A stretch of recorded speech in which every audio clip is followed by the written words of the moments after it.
Hello, and welcome to On a High Note, a series of digital conversations about music presented by the University of Manitoba.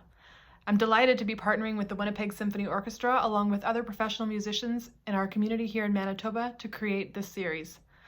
I'm so grateful to my colleagues at the Desautels Faculty of Music and the musicians and administrative staff at the WSO for sharing their time with me and with all of you. The goal of this series is to bring professional musicians together to talk about various aspects of our lives, from topics like auditions and performance anxiety, along with conversations about instrument families, chamber music, and composition. As musicians, we're often presenting our audiences with the final product, the concert. The goal of this series is to give you the chance to get to know musicians in a new way, find out how people got started, how their education and professional goals have developed over time, and what has inspired them along the way. We hope that these stories and experiences will inspire you, and thanks for taking the time to join us.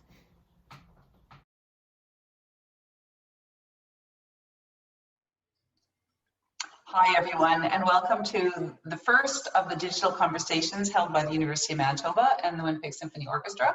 We're really excited to join forces together and to talk about issues that are important to all of us as musicians. And this is a really great opportunity to bring people from these two different organizations together to have hopefully a really exciting conversation about performance anxiety, which is such a big part of all of our lives. My name is Laura Loewen. I am a collaborative pianist and an associate professor at the University of Manitoba. And I'm joined by Julian Pellicano, Monica Huisman, and Harry, and I don't know how to say your last name, Harry, oh no. Give it a shot, performance anxiety. Harry Stafylakis. There you go, it's phonetic. Is that okay? Okay. Stafylakis, yeah. How not to be prepared. And Harry Stafylakis from the WSO. So we're going to start off with everyone just introducing themselves, talking about their roles, and how performance anxiety affects them in those roles. And so I'd like you to start, Julian. Sure, yeah, happy to be here. This is great, really important topic, of course, for students. So I'm an associate conductor at the Winnipeg Symphony Orchestra. I'm a symphony orchestra conductor. I conduct, well, one of the, I guess, hallmarks of what I'm doing for the past several years is that I conduct many, many different kinds of concerts. So traditional classical symphony orchestra concerts. I also conduct a lot of education concerts for kids. I'm the main conductor of a pop series. I conduct films live with orchestras here in Winnipeg and with other orchestras around North America. And I also conduct ballet because being the principal conductor of the Royal Winnipeg Ballet at the same time. You know, all of these different areas are similar but different they have their own requirements and techniques and I guess motivations for getting into them as a conductor. And in terms of performance anxiety, well, you can imagine that as a conductor in many ways the pressure is real, especially when you're doing, I'd say out of all of those things, especially in the live film concerts I do, and also in the ballet work that I do, the sort of pressure and anxiety that goes along with those two types of performances are maybe different than the rest, in the sense that when you're synchronizing the music to a film, if the music and the film are not together, everybody will know. It's actually pretty obvious. It's the same in ballet. I've often thought about the idea like, I'm on the podium, I'm the only one in the pit that can see the stage. If I don't move my arm up and down, nothing happens. The dancers are just standing there. And it could be a real catastrophe. So the continuation of the performance rests solely in my hands, and which is a big responsibility. So I guess in short, those are my first thoughts on it. Thank you. And that was a guest appearance by my husband. Okay, Monica. Hi, my name is Monica Huisman. I am a voice instructor at the Desautels Faculty of Music. I am also a classical performer. I have performed operas, sang operas, classical works, oratorios. Performance anxiety is something that I'll just dive right in. It never goes away, and it's something that from the inception of your career, if you can figure out how it works for you and how you can make it work for you. So what I like to do is I call it performance excitement as opposed to performance anxiety, because I like to give it a better, more positive spin on it. And I can work with that. I know we're going to get more into this, but I think for me, like Julian said, he feels like the whole world rests on his shoulders if nothing happens. I always go into a performance going, we will get through this. Like the end will come. So in terms of how it's, I liken it to a roller coaster ride. Like you're on it, you can't get off of it. So you better figure out how to enjoy the ride and get yourself from the front to the end.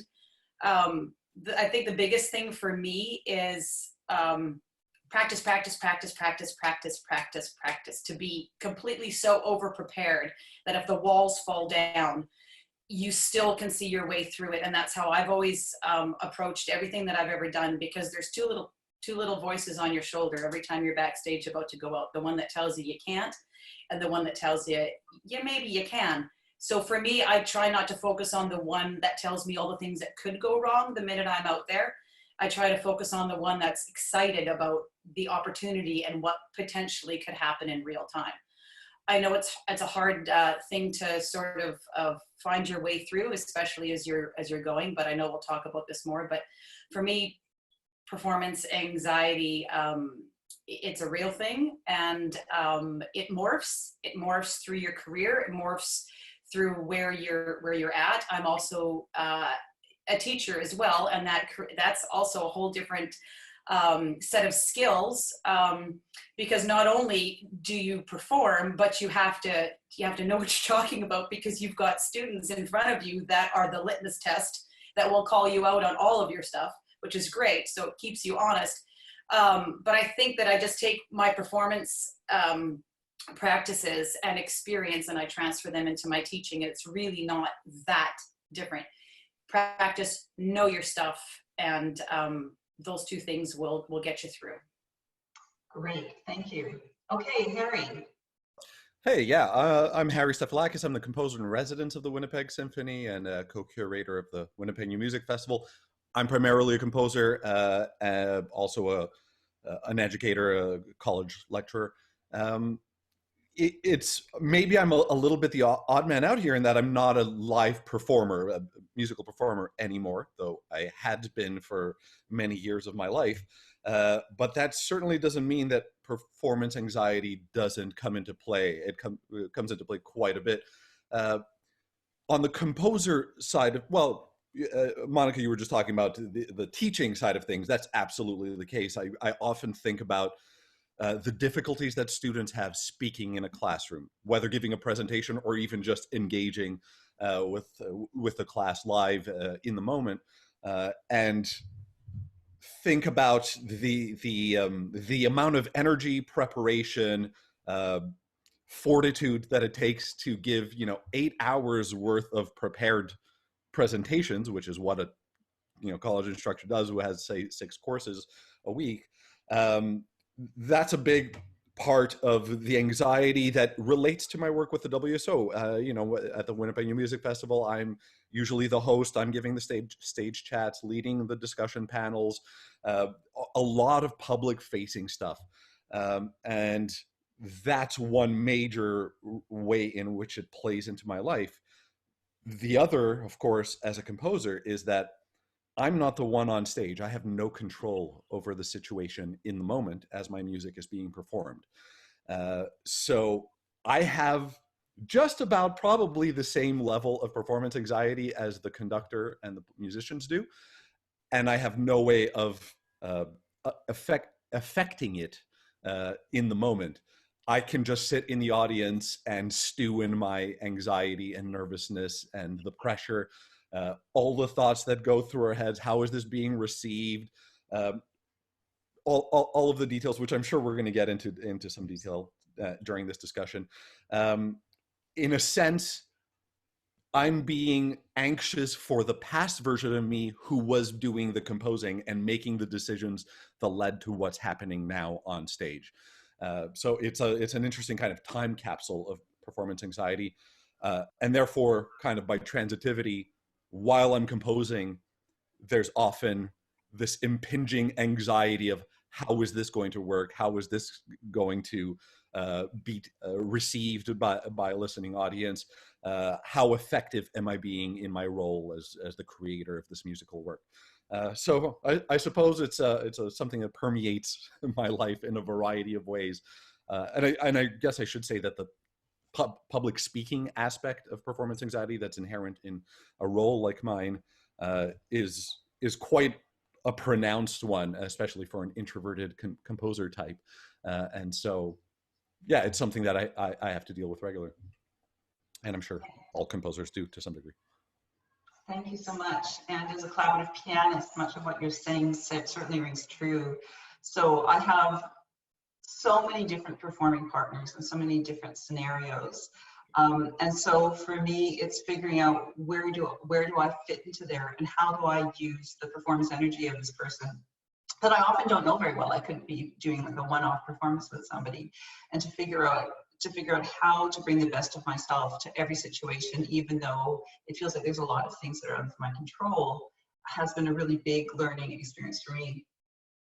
And at the university, like 40% of our job is teaching. So a lot of it is just helping students deal with the same things that we have learned and continue to learn about. And then 40% of our job is also performance, well, it's research, but for us it's performance. And so it's really interesting to have those two things together, because certainly in my life up till now, I've learned a lot about performance anxiety.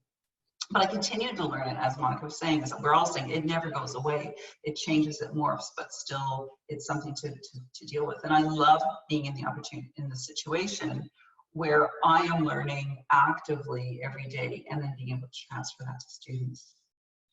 I used to struggle very deeply with performance anxiety. And for me, there was a real turning point. It was actually in my doctorate, when there was a performance of a piece that was very, very important for me to perform. And my deep love of the music and my deep love of the situation, I think, for one of the first times in my life, was much larger than my fear of how I may screw it up on stage. And it gave me courage in a way that I hadn't realized I had, I guess, in me up till then. And I realized after that, as Monica's saying, it's all about practice, and it's all about, for me at least, making sure that I love the music more than I'm scared of my personal shortcomings as a human being and pianist. And that's been a very different, that created a great pivot in my life. And I'm interested for all of you, if there were situations that were breakthroughs in your performance anxiety, or things that kind of defined how you deal with this constant companion that we all have. So Julian, if you could start. Sure. I had a very specific and significant breakthrough. And I can tell you exactly when it was, in October of 2003. And since October of 2003, even though I was talking about all those pressures of performing as a conductor, in fact, because of this situation that happened to me, I actually don't really struggle with performance anxiety since then, which I know is very, very fortunate. But just a little bit of background so I can put it in context. I grew up without really like a lot of formal training, so I didn't have many teachers. But if you can think about from the age of 5 to the age of 18, I was basically, I had thousands of hours of very self-directed performing and music making under my belt on various instruments, a lot of improvising, some composing, and but not a lot of formal instruction. So and not coming from a musical family, I wasn't exposed to many different kinds of concerts or orchestras for that matter, but I was playing music constantly, piano, drums, percussion, playing in all kinds of things, so in all kinds of ensembles and situations. But it was always coming from me, so just whatever I wanted to play, that's what I played. No one ever really told me what to play. When I was 18, I went to conservatory. I went to Peabody Conservatory, and at that point, I faced the harsh reality of a music education with a very strict teacher, and I kind of felt a little bit like a fish out of water. Everybody knew more than me. Everyone had new repertoire that I didn't know. I hadn't even seen a marimba until I was 18. So, you know, and my teacher was very, very strict, really classically, you know, trained, and it took me a few years to even learn how to learn from a teacher. So he had amazing, incredible patience, you know, and I owe a lot to him.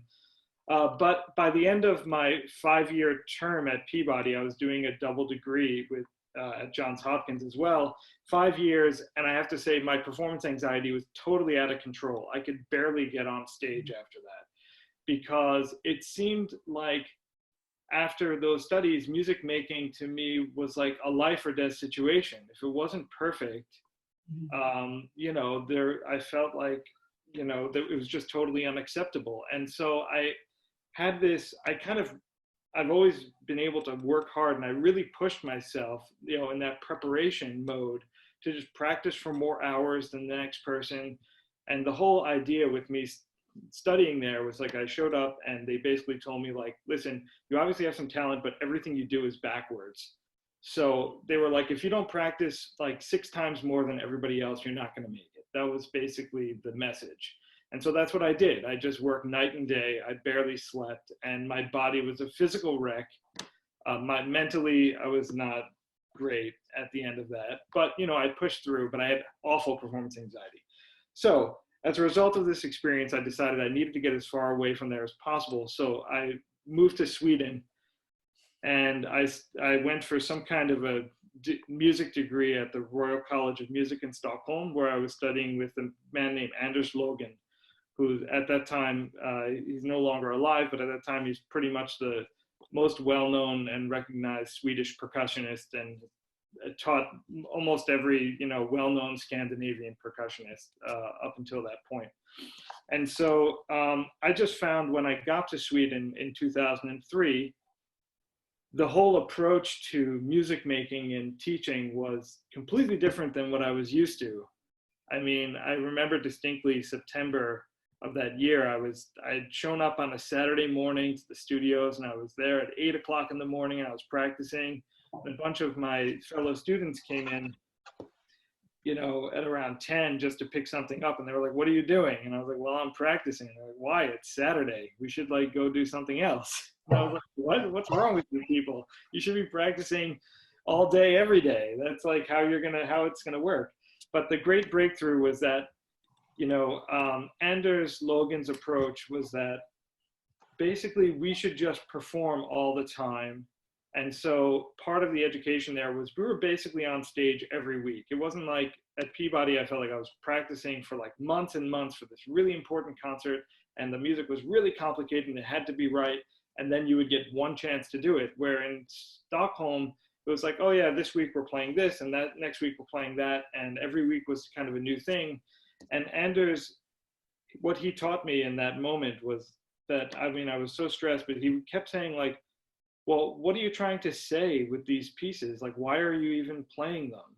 You know, if you're going to be like so stressed about, you know, how it comes out, like, what's the point? Like, are you playing the piece just because I told you to play, or you're playing it because it has any meaning to you whatsoever? Like, and at that point, it just kind of clicked with me. Just thought to myself, like, yeah, of course, like, why play something that if it doesn't have any meaning to me? Like, what is the piece saying? Like, does the piece have meaning? And I started to realize that these pieces that I was playing did have real meaning to me, but I just wasn't thinking about why I was playing them and what am I trying to say as an artist by playing this piece. I was just thinking of how am I going to do it right? And how is it going to sound good? And how am I not going to be criticized for what I've done here on stage?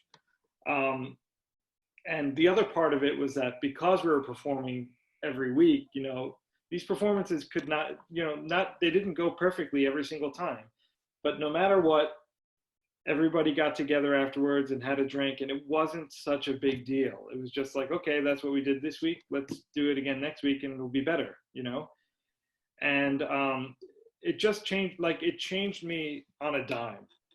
At 2 or 3 months of that environment, and I had a totally different approach to going on stage. Every time I went on stage after that, I just thought, what am I trying to say? Am I actually saying it? If I don't say it this week, hopefully I'll say it next week. Thank you. Monica. That was great, Julian. I love the fact that you started your journey like way back when, because mine's kind of similar. Like I'm the youngest of 5, so I mean I had no choice but to perform if I wanted any attention from my parents. So from a very young age, I mean, my mom had all of my siblings. We all played piano. My mom put me in a choir from a young age.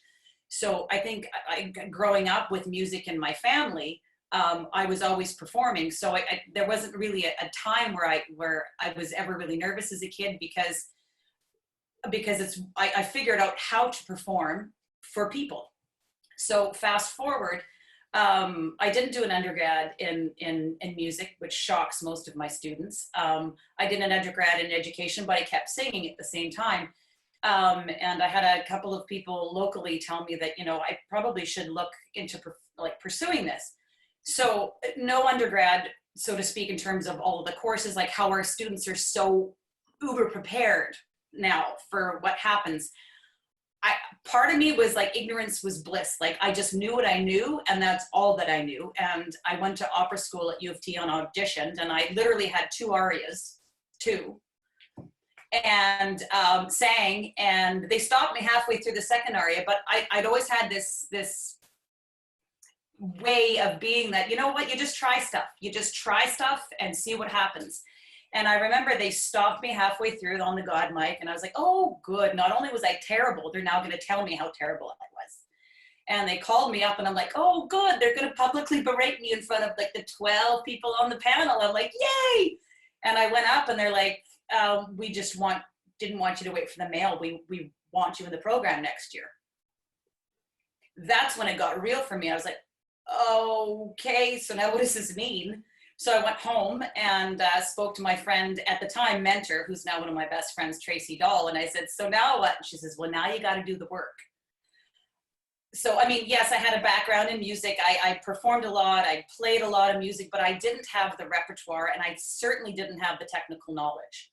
So part of me was just going and knowing what I knew and having confidence in what I knew. And I think that's a big part of what I teach my students.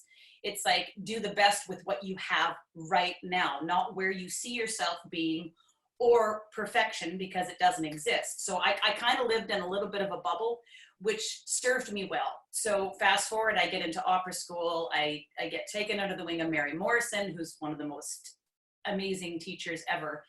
And she gave me the advice of, oh, don't worry, dear. You don't need to know all that stuff. She says, put your blinders on, know what you know, do your work. So I played a lot of catch up in terms of like deep end of the pool, straight into operatic repertoire. Like that was it. That was my world. So if I had any anxiety, the anxiety was about what I didn't know in terms of repertoire, how far I felt behind. I felt that I was behind my colleagues, but what I tried to focus on were all my strengths. So I say to my students quite often, like, you got a deck of cards in your hand. Like, what card is missing out of your hand? So I had performance, I had stage presence, I had all of these other things, but what I didn't have was knowledge of repertoire and technical sort of definement, shall we say. I knew how to sing well, but I'd never really studied voice. My first real voice teacher was Mary Morrison at U of T. So all I did was know what I didn't know, and I worked really, really, really, really hard to get that card in my hand. And once I had that card in my hand, I mean, you never stop learning. I mean, and through teaching, I've been teaching now for 17 years, I've learned more about singing in teaching. I've learned more about myself as a performer through teaching. So whether there was a pivotal moment where I had a breakthrough on it, I think I was always sort of developing, but I always focused on my strengths, and that's what I always tried to bring into the room with me. And what I didn't know, I worked my butt end off, like you, Julian, just figuring, researching, practicing, coaching, trusting my teacher, and then getting thrown into the professional world going, wow, that was an aha moment of, okay, now the stakes are really, really high. But like you, Julian, every time I step on stage, it's not about the audience. It's not about me. It's about what we're all collectively, where we're supposed to be transported in that moment. So when I'm on stage, whether if it's oratorio, for instance, the orchestra behind me creates the backdrop of everything that we're having to do. And if I sing through the perspective of communication and the text, I lose myself. It's not about me anymore, and I don't break the fourth wall. We're all sort of on a journey together. I never break the fourth wall, even in opera. So you go on stage for an opera, and it's the same thing. You are immersed in that moment of time of that piece of theater. And as long as you stay in the zone of that, my anxiety doesn't creep up because I'm in the zone. If I break the zone or I break the fourth wall, then I know I'm hooped. So it's ongoing. Thank you so much. Okay, Harry. Sorry. Yeah, this is all very interesting, hearing both of you guys talk about that. I was never a performer as a child. My primary instrument was piano, and I refused to do any kind of recitals or anything like that. So I really only started performing when I became a guitarist, and particularly with my metal bands, as I was metal guitarist into my mid-20s. And I was quite comfortable in that situation. There was still anxiety involved in being in a performance situation. But I think this relates to what Monica was just saying about having that tapestry of the orchestra behind you. And that when you have a big, loud metal band and you're one of 5 musicians on stage making the equivalent volume of a jet engine, you kind of feel enveloped in that mass of sound, that wall of sound, and feel like one of the cogs in the machine. So if there's little idiosyncrasies, little mistakes, you can kind of hide. And I wasn't the front man, of course. I wasn't the lead singer, so I didn't have to draw the attention. I always preferred to be the shadow figure, doing the composing, the producing, playing guitar, so kind of off to the side. The turning point on the bad end for me was when I switched over to a classical track, and I began studying and performing classical guitar, and at the same time voice. For a variety of reasons, I ended up studying classical voice and doing some performing in that situation. By that point, I'd already been doing music for about almost 20 years of my life. Yeah, just about 20 years. So my mental and emotional capacity to relate to the music, to grasp the music, to manipulate it, to tell a story out of the music that I was performing or writing or both. But with classical guitar, which is a highly delicate, finicky instrument, way weaker and more exposed than electric guitar within the context of a metal band, and classical voice, which I don't have to tell Monica requires such an incredible amount of physical control, of command of the body, lifestyle, like everything plays into that. And I was very early in my development in both of those specific instruments and performance styles. So my mental expectations of what sound should be coming out and what I was able to produce did not line up. My technical abilities never lived up to that. And that was quite deleterious to my performing life. I only did that for about 5 years before I gave up performing altogether, because my performance anxiety shot through the roof. I was constantly breaking out of the zone, exactly what Monica was talking about. I'd be on stage doing whatever, and there'd be the warble in the voice or a bum note on the guitar, and there's nothing to hide that. And my mind immediately locks in, like, that was not perfect. I always needed perfection. I knew what the effect needed to be, and I was not achieving it. And it was just a constant downward spiral in that regard. So not surprising that I focused increasingly my attentions on the composition side of things, where I could truly be the shadow figure in the background, controlling what was going on stage without having to be there. I would imagine that with what I've learned since, if I were to go back to performing, which to some degree I've been considering lately, things would be different, and I'd probably have more tools to deal with that. And the tools are, I mean, there wasn't a light bulb moment for me, a specific single light bulb moment for me, or period like Julian described. But ultimately it was accumulating tools over the years for dealing with the performance anxiety, both of being a composer and not controlling what's on stage in the moment, and of being constantly in positions of public speaking. It's over-preparedness. It's something that I've seen and heard of from people discussing their craft outside of music. Public speakers, public intellectuals like Sam Harris or Stephen Fry, stand-up comedians like Louis C.K., people who really understand the craft and are not unlike me in the way that they engage with their art form or their craft. And the story has always been be more prepared than everybody else in the room. Practice, practice, practice. You know, if I have to give a speech, I know that speech inside and out. Even if I have to give 5 speeches in a night and run 2 discussion panels on one night of the festival, I know everything that's going to happen. Everything's been scripted, workshopped, edited, cut down, rehearsed, recorded, and that allows a certain amount of automation in the performance itself, and therefore I can focus more on the big picture, on the what effect am I giving off. And I don't mean to pat myself on the back. I'm not sure how much is true about this, but I tend to get a lot of comments from people, especially fellow composers, who are notoriously not really keen on speaking in public, especially to large audiences, that I seem to be a natural at it, that I do it well, and that I seem comfortable doing it. And I'm absolutely not. I'm absolutely stressed out and tense, but there's a lot of work behind the scenes that goes into those couple of minutes or whatever it is that I'm speaking at a time. And that applies to, I guess, to the musical side of things, in that as a composer, as the creator of the music, I work the pieces to death, so to speak. The score is so considered from every angle, from of course the musical angle, but always considering what's happening on stage, who are the people, what are their instruments, how are they moving, how are things coordinated, how does it look to the audience. So as much as it's of course impossible to think of everything, but I try. And so there, with experience, with time, I increasingly have become confident that I've done everything I can for it to lead to the best possible results. And therefore I go in with a certain amount of confidence and bravado. I guess one thing that I haven't mentioned yet, I'm not sure if you guys have, is personas. So that's another aspect of, I think, what works for me, and probably for all of us to whatever degree, is that I am by nature a shy, quiet, introverted, easily embarrassed person.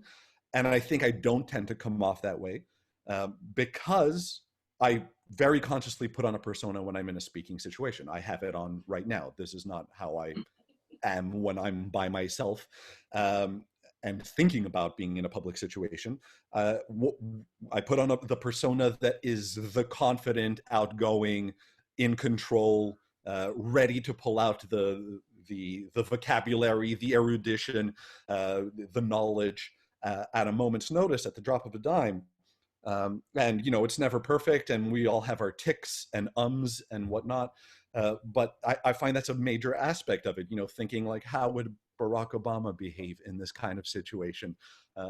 Before going into a classroom, I'll often put, especially if I'm feeling particularly anxious that day, maybe I'm not as prepared as I should be that particular lecture, I'll put on some Meshuggah in my headphones or some other really loud, brutal, high energy metal, and it gets me pumped up, and I walk into class and I have that persona on, the performer persona. And, you know, as soon as I walk out, it's gone. So yeah, those are some thoughts that might have been a bit rambling, but yeah. That was wonderful, thank you. It's interesting to me how from such different places we've all kind of come up with the same solution, that ultimately it's about caring about the music more than you do about yourself, and preparation. And I think a big thing for me in my understanding of practicing, which I think goes along a lot with what you were saying, Julian, is that practicing has to be a creative thing. And it's so easy for it to become very black and white, and that we think that we're preparing for effective and honest performing by going for perfection all the time, and we're very judgmental of ourselves. And ultimately it has to be a creative workshop for me. It has to be a place where I explore, where I'm willing to make mistakes so that I know what to do to not avoid them. And when I look at our students, and certainly when I look at my life before this, a lot of my practicing before that was being very judgmental on myself and being very expecting something that was very far from actual creativity and music. And it's been a great discovery in my life about how to practice in a way that is right for me as a person, that makes me physically and creatively fearless, that's willing to take big risks on stage. And without that platform, I know that I'm instantly going to be constrained. 1 year, when I first started working at the university, I was teaching a performance skills class, and I wanted to bring in a sports psychologist to talk about performance anxiety and how to deal with it. And so I was having this great conversation with this sports psychologist, and so he said to me, so what are the things that people do in music? What are all the systems that you have set up to deal with performance anxiety? And all I could do was speak from my own experience. I said, well, basically, everybody pretends they have absolutely no performance anxiety and that they are always cool, and nobody ever talks about it, and everybody suffers alone. And then hopefully your teacher has some really good ideas, and that's what happens, that they'll talk to you. And this person was just aghast that we didn't have things that were really set up to help people. And so he said, well, so what do you do? What do you share with your students? And I told him, you know, all of the stuff that we're talking about. You have to love the music more than you're worried about it, and you have to feel like you're part of a larger thing. And he said, that's exactly what athletes do. He said, can you imagine the pressure that Olympic athletes have? And he worked, I think, with teams, but he said, ultimately, they have to be more invested in the team than they are in themselves. Otherwise, they cannot move or do anything within that scenario. So I think a lot of the things that we're saying are universal truths. So the last thing that I wanted to talk to you about was just what is the greatest advice that you've received? And I think all of us have already shared some of that. And what is the most important advice that you can give to students? And also, if you want to say and I think this is in line with that, what do you wish you knew about performance anxiety when you were a student? So most important advice, unless you've already shared that, that you've received and that you can give to students, and what do you wish you knew when you were a student? Okay, Julian. Well, I think, yeah, it's just thinking about it, you know, one of the things that happened I was a percussionist and I became a conductor. And I think there were a lot of things that went into that, but I've been sort of interested. I won't talk about why I did it, but I can just say that when I started conducting, I felt a little bit different than when I was on stage performing as a percussionist, even though by that point, I didn't have so much, I wasn't having a lot of anxiety on stage as a percussionist. I was playing a lot of music I really loved. You know, I was really like starting my career. And then I got an opportunity to start conducting, and I felt just a different level of, ease on stage. And just, artistically, it's really hard to explain, but I had this very like clear vision and natural feeling on the podium.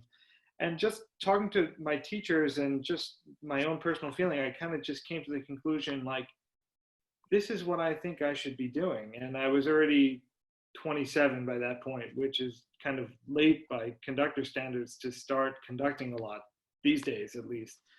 But I think some of the advice that I got and that I would give to other students, the students today, is, you know, whether or not you're changing instruments, it doesn't really matter, or whether you're sticking with your instrument, maybe going in a direction that you didn't think of before.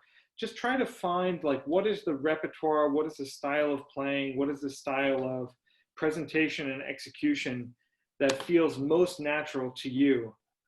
Because when you go down those roads of what you already have, I think it's when you start to challenge yourself in that area, you know, you already have a foundation. And if you're lucky enough to find that, I feel like very lucky that I had this opportunity, and I was able to find something that felt very natural to me, where I felt I could really express myself. So I guess always be on the lookout for what are those signs that something really feels like it's in your bones, you know, not just a piece of music, but maybe like an entire section of repertoire, or, you know, and it could be something that through your studies, you know, it's not in, I don't know, promoted to you, or, you know, or guided, you haven't been guided in that direction, but it may be something totally different, and it could really help, at least, you know, at least on the performance anxiety part, if not like in directing your whole career. Because the more natural you feel in doing whatever you do, I think the better life in music that you're eventually going to have. So if you use that as a starting place, that's a good thing. Other than that, I think it's really important to have a routine. I've taken a lot of advice and inspiration from like writers and comedians, people who create in other ways other than musicians, you know, or composers for that matter. You know, I don't wait until I feel like studying my scores and preparing. I just wake up every single day at 6 o'clock in the morning, and at 6:30 I go into my studio, and no matter how I feel, I just start. I open the score and I start. And after decades of doing it and hours, you figure out how to start.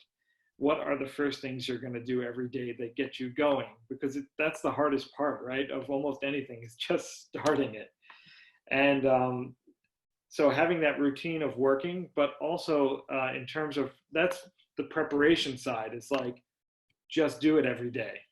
And that's square one for my life. It's the other side of it is actually performing. I actually have routines, things that I do before every single performance, so that every time I go on stage, no matter what I'm performing, for the hour and a half to 2 hours before I go on stage, it's always the same thing. I always feel exactly the same. I mean, I know what I go to the extreme of, I'll drive the same way to the concert hall. I'll drive the exact same roads. I won't take a different route. I will go exactly the same way. Other like quirky things. I wear the same socks. I like wearing one pair of socks. I've been doing it for so long that if I change it, I feel like it could just destroy the whole balance of everything that's about to happen on stage. But more seriously, getting your body and your mind in tune with what you're about to do is really important. It's really hard for me to just walk on stage. Some people, that's how they like to do it. They like to show up to concert hall 5 minutes before and go straight on stage and just, that's it, but not me. So I have very specific things that I do. It's going to be different for everybody. Thank you. Okay, Monica. Julian, that was so many interesting things you spoke about there, and I can relate. So I'll try not to double up what you were saying. One thing you did say that triggered something in me is, they say if you want to be a writer, write what you know. Right. So if you want to be a performer, perform what you know, like know who you are, and know what you have to offer, and know that if musicality and depth are your thing, then draw onto those and into those. So for myself, the first question, Laura, remind me, what was the first question again? What's the most important advice that you've received? Okay, great. Can I just do this one at a time? Otherwise, I'll just kind of go all over the place. The most important piece of advice that I ever received, which has been a journey, has been never enjoy yourself too much while you're performing that you lose focus. Because the people that are to enjoy it are the listeners. Yes, as the performer, you're allowed to enjoy it, but the minute you enjoy too much, you take yourself, again, I'll talk about breaking the fourth wall, you take yourself out of being in the zone. And the minute you step over to that other side where you are looking in and enjoying it, that's when things can start to derail. So that would probably be it was a piece of advice that was given to me. Actually, there's two. Never leave your voice in the dressing room. So a lot of singers, a lot of students, I hear them, they're warming up before their 45-minute recital or their hour recital, and they're singing and they're singing and they're singing. And it was Irving Gutman that actually gave the advice to myself when I was in a young artist program, and he said, never leave your voice in the dressing room. For any of you know Irving Gutman, father of opera in Western Canada? Oh, you must. He started almost all of the opera companies across Western Canada. Wonderful man, wonderful stage director, And that's how he spoke, very slow, very measured, very sort of ominous. And that voice is kind of stuck in my head. So those are the two pieces of advice. I agree with Julian, you have to have your routine. But before that routine, I will go back to the fundamentals. Practice, practice, practice. I have the reputation, and I had it from a very young age in this business, as being somebody that was over-prepared. Because this business, for me, you get hired by word of mouth, and you get hired by your last performance. And people talk, it's a small business. And when I heard that people would say, oh, they were considering Monica for da-da-da, and the common theme out of their mouth was, oh, absolutely. And talking about prepared, you can put her in and add water and stir. That's great. So just be completely over-prepared, practice. Take your music to coaches. Take your music. I still go to my teacher. She's still my teacher. I still have things to learn. Always have things to learn.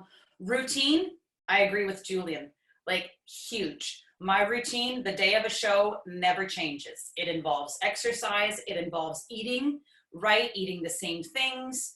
I go through whatever work I'm doing, whether it's opera, oratorio, concert. I sit at my piano and I go through everything.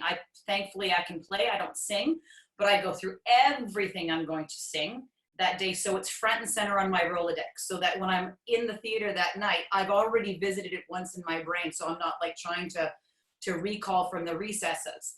I go through the entire, and sometimes I'll even write out, I'll just type out all my words.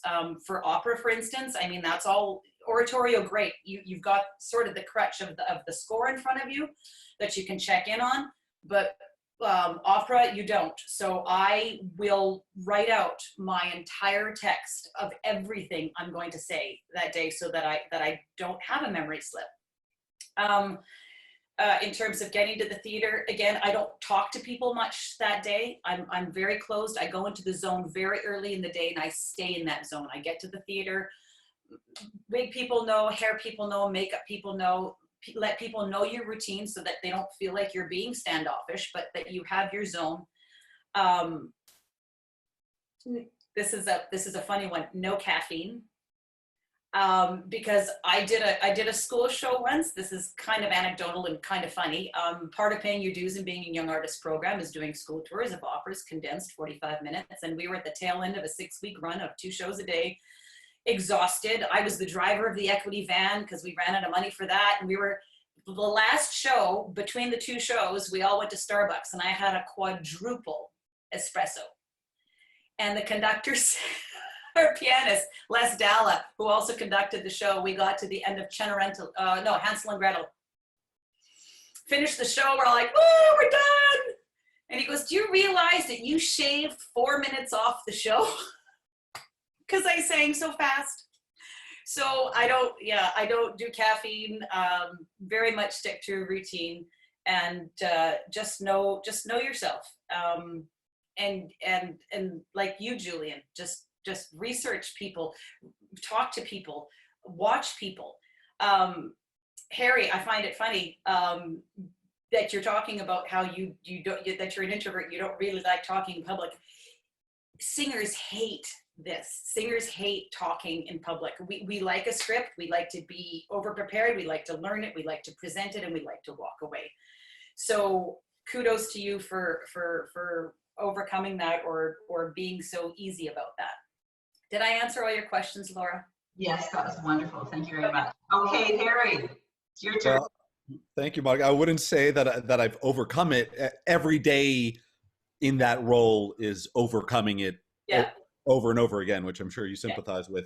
Yeah. And yeah, that I wasn't planning to mention this, but yet the extemporaneous aspect of speaking in public situations like that, like while being basically the host of ceremonies for the festival, is the most challenging, because there is no script for a panel discussion or a Q&A. Right. But I still have to be there hosting, moderating, asking questions. So the issue of preparation again comes into play. Having researched the people you're speaking to, being able to pull out biographical details on the fly as relevant to the discussion as it unfolds. I think as far as like advice, maybe advice. It was an anecdote I ran into a few years ago, I think, of a former teammate of Kobe Bryant's.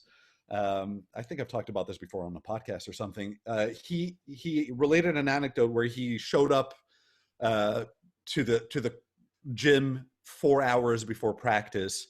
No, before a game, before a match. They were playing in the Lakers, and Kobe Bryant was already in the gym working out. And they worked out until it was time to warm up on the court, and then it was the match. And then at the next match, that same teammate showed up to the gym 6 hours before, and Kobe Bryant was already there. And every subsequent meeting, he would show up earlier and earlier, and Kobe was always there. And eventually he confronted Kobe, how are you always at the gym before me, no matter what time I arrived? He said, well, I kept seeing you come in, so I kept coming in earlier and earlier every time. Because I always have to be the hardest working, most prepared person on the team. And there's plenty of anecdotes about his incredible work ethic, but that was really impactful. Like, yes, that always be the most prepared person in the room, whatever that means, however that applies in our specific field. So much of what you guys have already said rings so true. To put a bit of a composerly spin on it, like one of the most nerve-wracking things I've experienced as a professional composer has been being in a rehearsal with the symphony orchestra. Let's say first rehearsal, there's 70 plus top shelf musicians on stage, and the conductor and myself and me by myself in a 2,000 seat hall, sitting there with my score.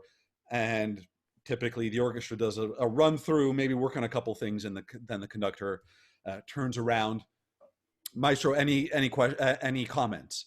And something that I wish I'd known to fold that into this part of the story as a student and as a younger composer was how efficient and prepared you have to be in that moment. Because first rehearsal, I've just heard, let's say this is a world premiere, run up to the world premiere. I've never heard this piece live before. I've only heard it in my head or in my hands at the piano or from software playing it back for me. So I've just heard a single run through with warts and all, and now have a few seconds to lob out 3 to 5 very specific things that just happened. So the amount of note taking that has to happen on the fly, where one ear is listening and the other ear is replaying, flashback of what just happened, so I could take note of what ought to be fixed. Prioritizing all of these notes as they're happening in real time, and placing them in a hierarchy of what will have the most impact on the final performance. That is all incredibly nerve-wracking. It is a very performative situation. So studying one's work as a composer before the fact, going into a rehearsal, I never just walk into, whether it's a public speaking situation, a performance situation, or a rehearsal situation. Like you guys, I have a routine from wake up to downbeat of what I need to do to be in the zone. Monica, you were talking about being in the zone and not being keen on talking to people before the fact. Very much the case for me. I have to be in this kind of cone of intellectual silence, which is pretty difficult when you're also the public figure who has to be talking to guest artists and whatnot, and to musicians. But the over preparedness, being able to think on your feet, getting used to that, and making a concerted effort to overcome, effort to not give excuses. I think for composers, I've seen this often enough with students, but also with peers, that there's a bit of an attitude of, well, I'm a composer, I don't have to be performing, I don't need to be a public person, I could just hide in the shadows. And it's just not true. It's a reality of, like, to make a career doing it, you need to be performative. You need to be able to put on the persona and put yourself out there. So the earlier you can do that, the better. And the earlier you start taking it seriously and working on it, preparing your stage talks, preparing your program notes, the way you're going to relate with an audience, the way you're going to relate with the musicians, is a huge part of the job, and important to handle as soon as possible. Thank you all very much. This was really, really interesting. And as I said, it's interesting to see how many similarities there are for all of us about finding our voice, finding something that we really, really love to do, being more prepared than you would think is humanly possible, but how that gives us courage to go out and take risks. And how we're all learning and growing still. And that's, I think, one of the most exciting things about being a musician is the learning doesn't stop. And at any point in your life, you can keep taking risks and keep trying new things. I think for me, one of the most important things that I want students to know, or I wish I knew as a student, was that everybody feels the same way. And I was not alone in my struggles, and that they're a necessary part of being a musician. Whether you're performing, whether you are presenting, whether you are composing. And I think that we've done that in this talk. I've learned a lot from all of you, and I hope that people listening enjoyed as much as we all did. So thank you very much. Thank you to you, University of Manitoba and Winnipeg Symphony Orchestra, for putting on this series, and we're really, really very grateful to be part of it. Thank you. Thanks. Thanks, Laura.